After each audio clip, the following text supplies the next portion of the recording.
함께 예배드리시는 사랑하는 성도님, 여러분의 자녀에게 줄 수 있는 선물, 가장 귀한 선물은 어떤 거라고 생각하십니까? 우리가 내 사랑하는 자녀들, 어떤 무엇보다도 소중한 자녀들에게 줄 수 있는 게 뭐가 있을까요? 우리가 사랑하는 자녀들에게 줄 수 있는 최고의 선물은 나 자신이라고 생각합니다. 부모 자신이요. 부모의 삶이 곧 자녀에게 선물이 된다 생각합니다. 부모가 살아갔던 삶의 밭잘치를 자녀들은 따라 살기 때문이지요. 부모를 닮기 때문이지요. 그래서 오늘 예배하는 우리의 모든 삶에 믿음으로 살아가는 우리의 삶을 우리들의 자녀들도 함께 걸어갈 줄로 우리는 믿습니다. 우리가 걸어가는 이 길을 주님께서 우리의 자녀들도 함께 걸어가게 해 주실 줄로 우리는 믿습니다. 앞서간 믿음의 선배들의 삶을 통해서 우리가 오늘 현재 주어진 삶의 자리를 어떻게 살아가야 할지를 살펴보려고 하는데요. 갈렙이라고 하는 성령의 사람, 믿음의 선배의 삶을 크게 세 부류로 생각해 보았습니다. 청년 때의 갈렙은 믿음의 삶을 살았고요. 중년의 갈렙은 인내의 삶을 살았고요. 노년의 갈렙은 비전의 삶을 살았습니다. 그 삶이 곧 그 자녀들에게 전수되었다는 것을 알게 됩니다. 먼저 청년의 때의 갈렙은 믿음의 사람이었습니다. 믿음은 사건에 대한 해석 아니겠습니까? 동일한 사건을 어떻게 보고 해석하느냐가 곧 믿음인데요. 우리의 삶 가운데 일어나는 수많은 사건과 일들을 어떻게 해석하고 그것을 반응하느냐가 우리의 삶의 방향을 결정하지 않습니까? 믿음의 선배인 이스라엘 백성들이 가데스 바네아에서 12명이 가나안 땅을 정탐한 후에 10명이 비관적인 보고를 하지 않습니까? 부정적인 보고를 합니다. 그 10명의 정탐꾼들은 이스라엘 최고의 지성과 또 최고의 인성과 실력을 가진 사람들이었습니다. 평균 5만 대 1의 경쟁력을 뚫고 뽑힌 수장들이었죠. 그런데 그 사람들에게 부족한 것이 하나가 있었습니다. 바로 사건을 바라보며 해석하는 눈, 믿음인데요. 그게 부족했습니다. 가나안 땅을 돌아본 후에 다 그들의 성읍, 살고 있는 곳, 또 어떤 사람이 사는지를 정확하게 보고한 후에 마지막 멘트를 어떻게 다냐면 우리는 능히 그 백성을 차지하지 못하리라. 주어가 누구였냐면 우리입니다. 주어가 우리로 우리는 하지 못한다라고 보고합니다. 우리의 삶 가운데 주어는 내가 아니라 하나님이십니다. 믿음의 성도의 삶의 주어는 하나님이십니다. 하나님이 내 삶의 주인이시며 하나님이 나의 삶을 태초부터 계획하시고 나의 삶을 이끄시는 분이시죠. 하나님이 우리의 삶의 주어이시며 우리는 동사입니다. 하나님 말씀하시는데 순종하며 행동하는 사람들. 이스라엘 백성들 10명의 정탐꾼은 우리는 이라고 시작합니다. 그 가나안 땅을 바라보곤 후 해석이 바로 자기 자신이 되었기에 당연히 자기들이 볼 때 할 수 없죠. 불가능하죠. 성벽은 하늘에 닿았고 그곳은 아낙 자손이 살고 있기 때문입니다. 그들이 할 수 없다는 것은 어쩌면 당연한 보고입니다. 그러나 갈렙은 여호수아는 우리를 그 땅으로 인도하여 들이시고 그 땅을 우리에게 주시리라. 하나님이 우리를 이 땅으로 그 땅으로 인도하여 들이시는데 주어가 누구냐면 여호와께서 우리를 그 땅으로 인도하여 들이신다는 거예요. 우리 인생의 주어는 하나님이십니다. 하나님이 내 삶의 주인 되시기 때문입니다. 그래서 하나님이 우리를 그 땅으로 인도하여 들이신다는 거예요.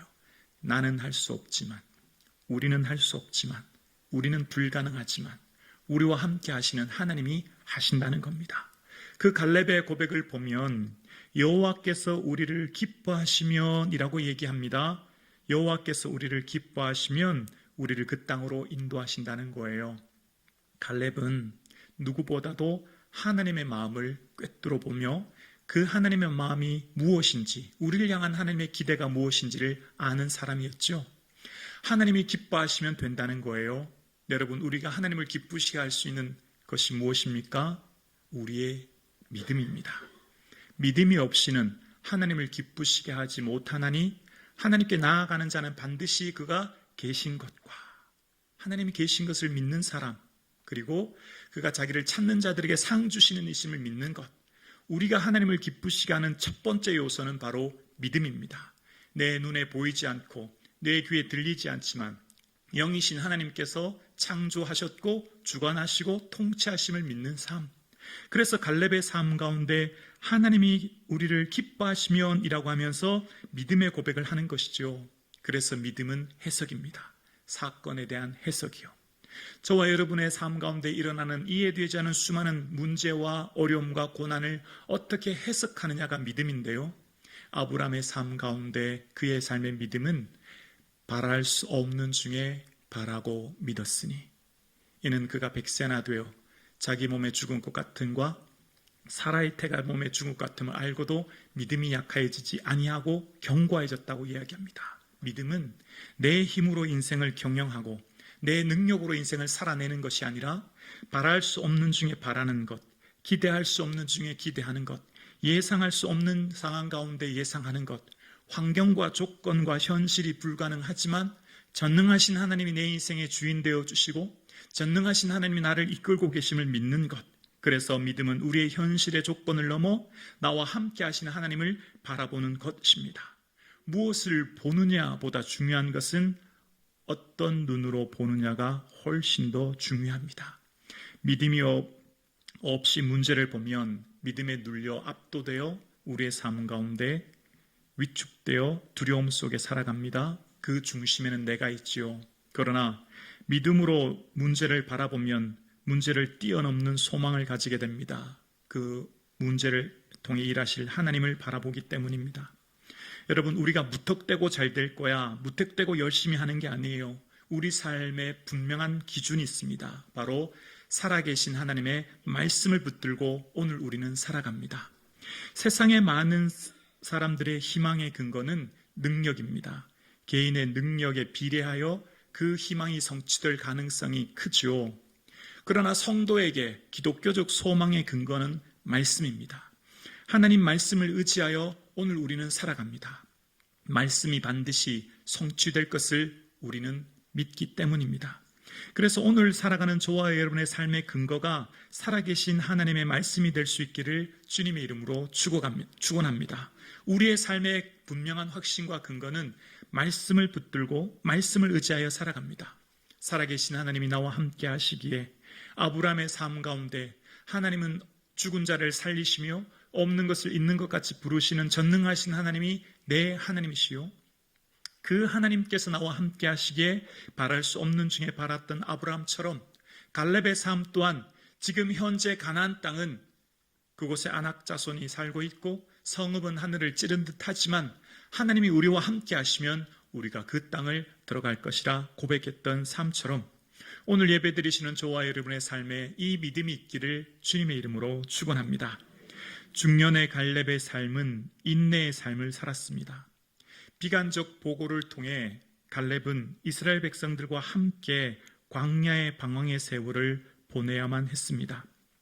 어쩌면 갈렙은 믿음의 보고를 했지 않습니까? 그러면 갈렙은 그 고생을 하지 않아도 되는 것 아니겠습니까? 갈렙의 입장에서 생각하면 너무 힘들고 어쩌면 짜증나고 신경질 나는 시간 아니겠습니까? 아니, 나는 믿음의 고백을 했는데 왜 하필 나까지 이 광야의 길을 걸어야 되느냐, 원망이 막 터져 나오지 않겠습니까? 분명히 나는 믿음으로 고백하며 갈 수 있다고 얘기했는데 믿음 없는 저 비관적인 보고를 한 사람과 같은 취급을 당하는 것에 마음이 힘들지 않겠냐고요.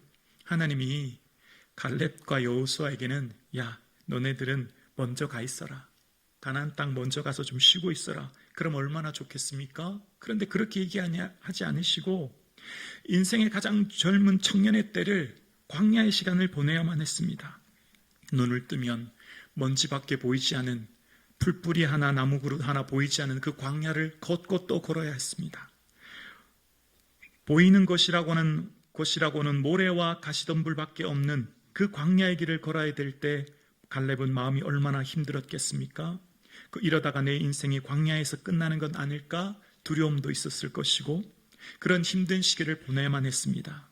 그런데 갈렙의 삶 가운데 그 인내의 세월을 보낼 수 있었던 것, 그 인내의 세월을 견뎌낼 수 있었던 것 한 가지가 있습니다. 바로 말씀이었죠. 민수기 14장 24절에 갈렙에게 하나님이 이런 말씀을 하셨었죠. 그러나 내 종 갈렙은 그 마음이 그들과 달라서 나를 온전히 따랐은즉 그가 갔던 땅으로 내가 그를 인도하여 드리리니 그의 자손이 그 땅을 차지하리라. 하나님이 갈렙에게 하신 분명한 말씀이 있었어요. 그는 마음이 그들과 달라서 내가 그와 그 자손을 그 땅으로 인도하여 드리시리라 라고요. 여기서 마음이라고 하는 히브리어 원어는 르아흐라고 하는데요, 영이라고 얘기합니다. 성령의 사람 갈렙이었어요. 그 성령의 사람 갈렙에게 하나님이 약속하신 건 너와 내 자손에게 그 땅을 준다라는 말씀이었습니다. 그래서 갈렙은 먼지 나는 그 광야를 걸을 때마다, 지치고 힘들 때마다 그 마음속 깊은 곳에 새겨진 말씀을 묵상하면서 그 어려움을 이겨냈습니다. 어떻게 그것을 알 수 있냐면 그가 나이가 85세가 되어 얼굴에는 주름이 가득하고 머리가 백발이 되었을 때 그가 이런 고백을 합니다. 여호수아 14장 9절인데요. 그날에 모세가 맹세하여 이르되 내가 내 하나님 여호와께 충성하였은즉, 함께 고백할까요? 내 발로 밟는 땅은 영원히 너와 내 자손의 기업이 되리라 하였나이다. 아멘. 그날에 그 가데스 바네아에서 모세를 통해 하신 그 말씀, 주님 내게 말씀하셨지요. 내 발로 밟는 땅 영원히 내와 내 자손에게 주리라 말씀하신 그 말씀을 가슴에 품고 새기고 그 인내의 세월을 보내게 된 것입니다. 어쩌면 성령의 사람에게는 이웃의 짐을 대신 지게 하신 것을 보게 됩니다. 하나님 부르신 성령의 사람은 어쩌면 좀 억울한 것 같고 어쩌면 좀 원망이 터져 나오는 그런 순간에 하나님께서는 이웃과 함께 그 길을 걷도록 하시는 것을 보게 됩니다. 여러분, 이 세상에서 가장 억울한 분이 있다면 바로 예수님 아니겠습니까? 예수님보다 더 억울한 사람이 어디 있겠습니까? 모멸과 수치를 겪으시지 않았습니까? 그 예수님의 그 십자가는 나를 위해 대신 지신 것 아니겠습니까? 그리고 주님께서 말씀하시죠. 나를 따르라고요. 성령의 사람으로 주님의 부르심을 받은 제자의 길은 이웃의 짐을 내가 함께 지는 사람입니다. 때로는 좀 벗고 싶고 굳이 왜 내가 이런 고생까지 해야 되나? 내가 왜 굳이 이런 힘든 일을 해야 되나? 이런저런 상황 속에서 때로는 힘들고 어렵지만 그 짐을 대신 지는 사람, 그리고 함께 길을 걷는 사람입니다. 함께 그 광야를 걷는 사람. 한번 생각해 보실까요? 이스라엘에 60만이 넘는 수많은 사람들, 그 사람들이 광야 세대가 이 광야에서 시간을 보낼 때 그 20세 이하 젊은이 외에는 다 광야에서 죽게 되지 않습니까? 그리고 경험 없는 20대 애가 광야의 시간을 보낼 때 그들이 얼마나 마음이 혼란스럽고 힘이 들었겠습니까? 그때 그들을 잡아주는 사람이 바로 갈렙과 여호수아였을 것이라 생각해 봅니다. 그 광야의 방황의 시기, 어려운 시기, 그들을 이끄는 영적 리더가 갈렙이었다는 것을 생각해 봅니다. 오늘 2부 예배를 드리시는 사랑하는 성도님, 여러분은 지금 내 삶에 누군가를 향해 대신 짐을 지고 계신 건 없으신지요? 내가 굳이 져도 되지 않은 짐을 여러분 지금 지고 계시지는 않으신지요? 내가 굳이 왜 그 사람과 함께 이곳에 있어야 하는지, 내가 왜 그 사람 곁을 지켜줘야 하는지, 지금은 당장 힘들고 어려운 이 길이지만 주님께서 가신 참 제자의 길은, 주님 가신 그 길 따라가는 제자의 삶은, 그 성령의 삶은 우리가 이웃과 그 짐을 함께 지는 것임을 우리는 믿습니다. 공동체와 함께 하는 것, 그 공동체의 짐을 함께 지는 것, 그 사람이 바로 갈렙이었습니다. 그래서 갈렙의 삶에 오늘 본문을 묵상하면요, 여러 번 등장하는 단어가 있는데요, 그날에라는 단어입니다. 그날에. 주님 내게 약속해 주셨지요. 주님 내게 그때 말씀하셨지요. 그날에 말씀하신 그 약속 내게 성취되게 도와주세요. 힘들고 지치고 어려울 때 현실은 광야요 모래바람 속에 곧곧도록 걸어야 되는 현실이지만, 그러나 분명한 것 한 가지는 미래의 소망을 가지고 걸었습니다. 그에게는 약속의 말씀이 있었거든요. 현재의 삶은 비록 광야의 시간 속에서 이웃의 짐을 함께 지고 그들과 함께 이 시간을 보내야 하는 고난의 시간이었지만 갈렙이 결코 놓치지 않고 나아갔던 것은, 그래서 인내의 삶을 살 수 있었던 것은 분명한 미래에 대한 소망이 그에겐 있었거든요. 바로 하나님의 말씀이었습니다. 약속의 말씀을 붙들었기에 그는 그 광야의 시간을 인내할 수 있었던 것이거든요. 오늘 함께 예배드리시는 사랑하는 성도님, 예배드리시는 저와 여러분의 삶에 약속의 말씀을 붙들고 인내의 삶을 살아낼 수 있기를 주님의 이름으로 축원합니다. 갈렙의 삶의 노년의 삶은 비전의 사람이었습니다. 갈렙은 그의 삶의 마지막 가나안 땅을 밟게 되었고, 그 가나안 땅을 밟았을 때 이제 나는 좀 쉬자, 이제 내가 주를 위해 헌신했으니 이제 나도 좀 나의 삶에 좀 누리는 삶을 살자, 그렇게 생각한 게 아니라 갈렙은 주님의 주신 거룩한 비전을 품고 끝까지 달려가는 사람이었습니다. 그래서 안주하는 삶 대신 사명의 삶을, 편안한 삶 대신 도전의 삶을 살아가는 갈렙을 봅니다. 성령이 임재하시면 늙은이가 꿈을 꾸지요. 성령이 임재하시면 하나님의 거룩한 비전을 품고 끝까지 달려가게 됩니다. 그래서 갈렙의 오늘 고백을 보면 갈렙이 자신의 삶에 놀라운 고백을 하는데요, 11절 이런 고백을 합니다. 11절 함께 고백할까요? 모세가 나를 보내던 날과 같이 오늘도 내가 여전히 강건하니 내 힘이 그때나 지금이나 같아서 싸움에나 출입에 감당할 수 있으니 아멘. 나를 보내던 날, 45년 전을 말하는데요, 가데스 바네아의 때랑 오늘 지금 85세 때 여전히 그때나 지금이나 힘이 똑같대요. 세번역 성경을 보니 그때나 지금이나 힘이 넘친대요. 여러분, 지금 오늘 본문을 한번 조용히 생각해 보세요. 어떠세요? 여기 2부 예배 드리시는 우리 장로님, 권사님들, 45년 전이나 지금이나 여러분 체력이 똑같으세요? 그렇지 않을걸요? 많이 힘이 약해지지 않으셨습니까? 그때와 지금이 같을 수는 없는 것 아니겠습니까? 그런데 갈렙은 지금 상황에 뭐라고 말하냐면 그때나 지금이나 같대요. 여러분, 마음의 자세가 삶의 방향을 결정하죠. 아무리 생물학적 나이의 청년이라고 해도 마음 자세가 나는 할 수 없어, 나는 안 되라고 하는 꿈을 가지지 않은 비관적인 삶을 살면 그는 이미 늙은이고요. 반대로 아무리 연세가 드신 노년의 삶일지라도 그 마음속에 거룩한 비전을 품고 꿈을 품고 나는 할 수 있다고 말하면 그분은 청년인 줄로 믿습니다. 갈렙의 삶이 지금 그걸 말하는 거예요. 지금 비록 현실의 삶에 체력이 약해지고 여러 가지 힘들고 어려운 게 있지만 분명한 고백을 합니다. 그때나 지금이나 같다고요. 그 마음속에 뜨거운 비전과 열정이 타오르기 때문에 그를 막을 수 있는 것이 아무것도 없었습니다. 생각이 믿음입니다. 여러분이 생각하는 그것이 곧 현실의 삶 가운데 일어나는 거죠. 아브라함이 그가 하나님이 능히 이삭을 죽은 자 가운데서 다시 살리실 줄로 생각한지라라고 히브리서에 말합니다. 아들 이삭을 번제로 드릴 수 있었던 것, 하나님 다시 살려주실 거야. 뭐 했다고요? 생각했다고요. 생각이 믿음이라는 것입니다. 갈렙의 삶 가운데 비록 지금 현재의 삶은, 지금 내 외모는 주름이 깊고 머리가 백발일지라도 그때나 지금이나 일반이라 내 마음속에 있는 거룩한 비전이 갈렙을 끌고 가고 있는 것입니다. 그래서 갈렙의 삶 가운데 옛 생각을 추억하며 그때가 좋았지라고 생각하면서 지금을 사는 것이 아니라 비전을 향해 미래를 품고 나아가는 것입니다. 새로운 꿈을 향해 나아가는 거예요. 80세 모세, 100세 아브라함의 자녀를 주셨던 것처럼 하나님께서는 성령의 사람에게는 꿈을 꾸게 하십니다. 오늘 예배드리시는 사랑하는 성도님, 주를 향한 거룩한 비전을 품는 저와 여러분 되기를 주님의 이름으로 소망합니다.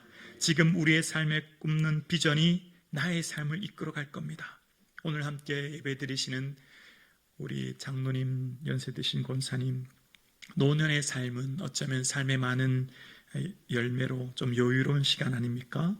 근데 특별히 노년의 삶은 새로운 비전을 향해 나아갈 때라고 하는 것을 갈렙의 삶을 통해 보게 됩니다. 노년의 삶에 남들보다 내가 조금 건강하다면 우리의 몸으로 하나님 찾으시는 예배자의 삶을 사는 것이죠. 할 수 있는 영과 진리의 예배의 삶을 사는 주일 예배를 시작해서 수요 예배와 금요 예배, 새벽 예배를 깨우며 하나님 찾으시는 예배자의 삶, 인생 최고의 가치인 예배의 삶의 무게를 두고 하나님을 향한 예배의 삶을 사실 수 있는 은혜가 있기를 소원합니다. 노년의 삶에 내가 남들보다 조금 더 믿음이 있다고 생각되신다면 기도의 삶을 사실 수 있기를 원합니다. 중보 기도자의 사명이죠. 민족과 교회와 자녀를 향한 거룩한 손을 들어 기도하는 것. 내 집은 만민의 기도하는 집이라 말씀하셨으니 주의 전에 찾아 눈물로 기도함으로 하나님이 세우시는 그 기도를 통해 자녀와 교회와 민족이 살아나는 역사를 경험하는 저와 여러분 되기를 소원합니다. 노년의 삶에 내가 남들보다 조금 더 재물을 가졌다면 주님께 드림으로 전도의 사명을 감당함으로 그 예물을 통하여 죽어가는 영혼이 살아나는 생명의 통로가 될 수 있기를 소원합니다. 노년의 삶에 내가 남들보다 조금 더 많은 명성과 지위를 가졌다면 내가 아는 주위의 많은 이들에게 예수님의 복음이 증거될 수 있기를 소원합니다. 갈렙은 누구보다도 공을 세운 사람이죠. 여러분, 갈렙은 지금 이곳 가나안 땅 들어오기까지 정말 2인자로서 여호수아에게 대한 질투나 시기를 하지 않고 오히려 협력하여 함께 가나안 땅 들어올 때까지 많은 공을 세웠습니다. 어쩌면 그에게는 백지수표가 있는 거나 다름없죠. 그가 원하는 것을 찍으면 그냥 그에게 원하는 것을 줘야 되지 않겠습니까? 그러나 갈렙에게는 이런 특권의식에 쌓여 있지 않았습니다. 여러분, 갈렙의 삶에 나 갈릴리 호수 내게 줘라고 하면 그 수상권을 통해 많은 부를 창출할 수 있을 것이고, 내게 샤론 평야를 줘라고 하면 기름진 샤론 평야에 농사뿐만 아니라 목축업을 할 수 있어서 풍요의 삶을 살 수 있었을 텐데, 갈렙은 그런 특권의식에 쌓여 있지 않고 오히려 그가 원하는 것이 12절에 나옵니다. 12절에 보면 갈렙이 지금 이런 고백을 하는데요, 14장 12절입니다. 함께 고백하겠습니다. 그날에 여호와께서 말씀하신 이 산지를 지금 내게 주소서. 당신도 그날에 들으셨거니와 그곳에는 아낙 사람이 있고 그 성읍들은 크고 견고할지라도 여호와께서 나와 함께 하시면 내가 여호와께서 말씀하신 대로 그들을 쫓아내리다 하니. 아멘. 이 산지를 내게 주소서. 갈렙의 삶 가운데는 하나님을 향한 거룩한 비전이 멈추지 않았기에 그의 삶에도 확고하고 분명한 이 산지, 헤브론 산지인데요, 그 헤브론 산지는 두 가지 문제가 있습니다. 첫 번째는 아낙 자손의 점령지입니다. 네피림의 후손인 아낙 자손인 2미터가 넘는 키에 그곳을 점령하기가 너무 힘들고, 두 번째는 성읍이 크고 견고합니다. 난곡불락의 성입니다. 바위로 이루어진 그 헤브론 성읍을 점령하는 건 불가능에 가까워요. 그런데 지금 이곳은 여호수아의 미정복지 땅이에요. 그곳을 갈렙이 여호수아에게 요구하는 것입니다. 여호수아의 짐을 대신 덜어주는 거죠.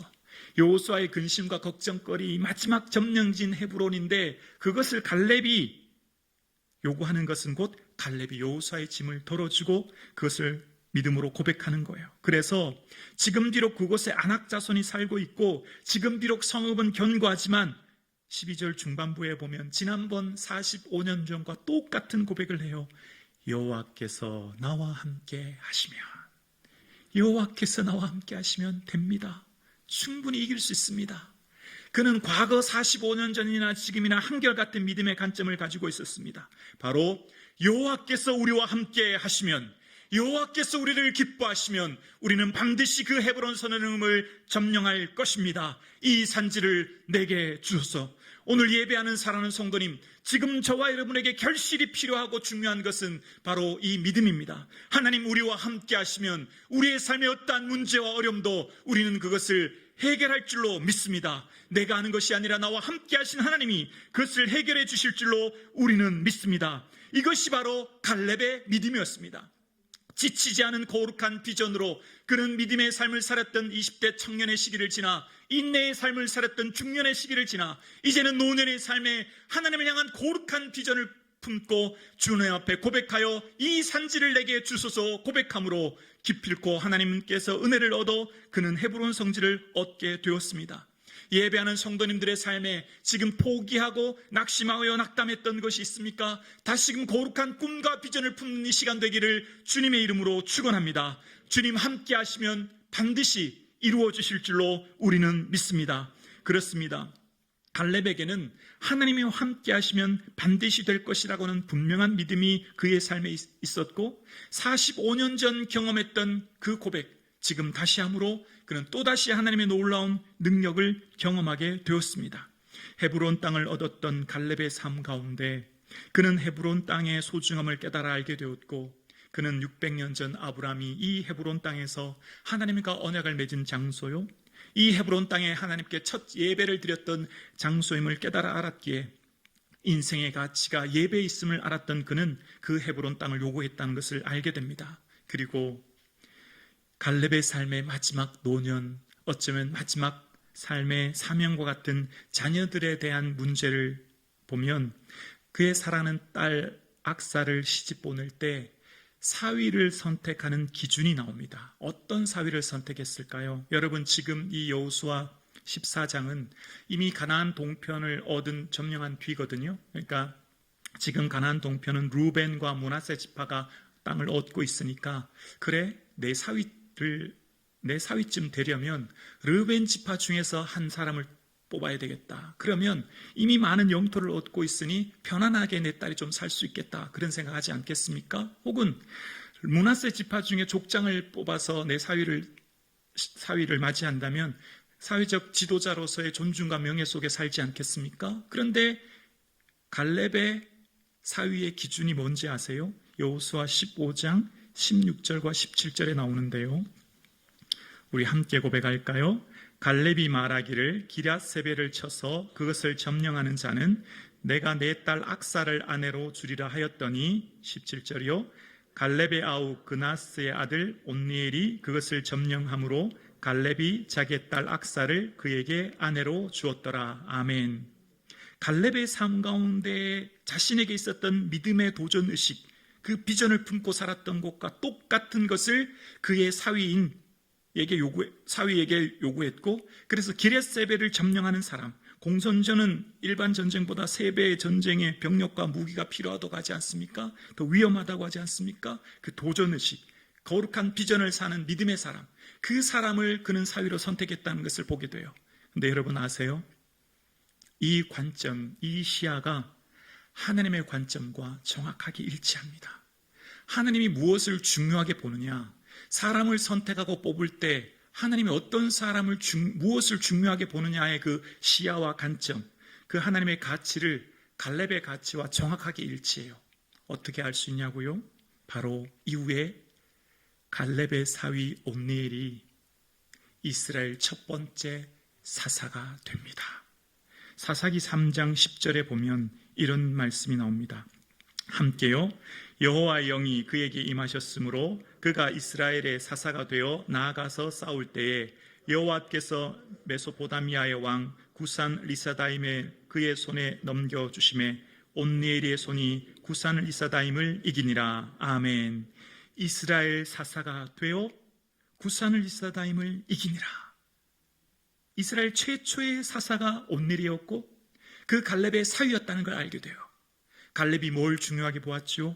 갈렙의 삶 가운데 하나님을 믿는 거룩한 비전을 품는 도전의식, 그게 갈렙의 삶이었죠. 갈렙이 그 자신이 그런 삶을 살았고 똑같이 사위에게 요구했는데 그 또한 사위가 이스라엘 최초의 사사가 됩니다. 하나님과 동일한 관점이 일치한다는 것을 알게 되어요. 하나님의 마음을 품는 사람 갈렙은 하나님이 무엇을 기뻐하는지 알았고 그의 삶을 그렇게 살았을 뿐만 아니라 그의 자녀들에게도 그것을 요구했던 것이죠. 오늘 예배드리시는 저와 여러분의 삶에 하나님을 향한 거룩한 비전을 품고 나아가시는 저와 여러분 되기를 주의 이름으로 축원합니다. 그 삶의 발자취가 우리의 자녀들의 발자취가 될 줄로 우리는 믿습니다.